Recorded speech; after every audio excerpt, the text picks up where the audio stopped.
د افغانستان د کرکټ بورډ ویان محمد فرید هوتک وایي هغه موټر چې راشد خان ورسره انځور نیولی د راشد خان نه بلکې د لوبډلې او شرکت دی.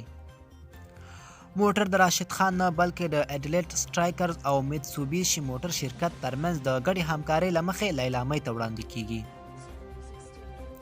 د دې کار موخه د سویلي استرالیا او ځپلو لپاره 40,000 اټکل شوي مرستې راټولول دي. په ټولنیزو رسنیو کې د تیرو څو ورځو راهیسې د راشد خان په اړه بېلابېل نظرونه ورکول کیږي.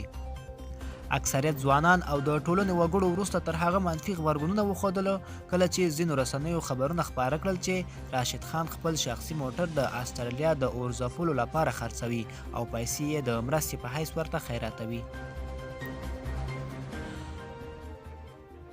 دوی وایي راشد خان د دې پر ځای چې د افغانستان د غریبو خلکو لاسنیوی وکړي د خپل شهرت او نوم لپاره د استرالیایانو سره مرسته کوي.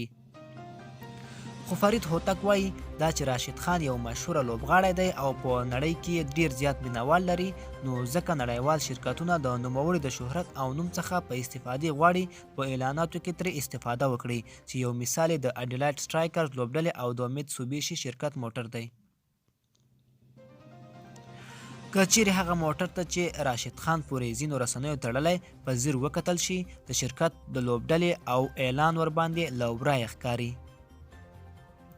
تیر کال هم د عربي اماراتو د لساوریز لیګ تر پیلېدو وړاندې هم راشد خان د موراټا عربینز لوبډلې د ډایرکټر او یو انجلۍ سره د موټر اعلانولو جوړ کړی و چې افغانانو په ټولنیزو رسنیو کې ورباندې بېلابېل نظرونه او عکس العمل وړاندې کړه. دا زموږ راپور د لا ښکلو ویډیوګانو لپاره افغان ټي وي چینل در سره سبسکرایب کړئ.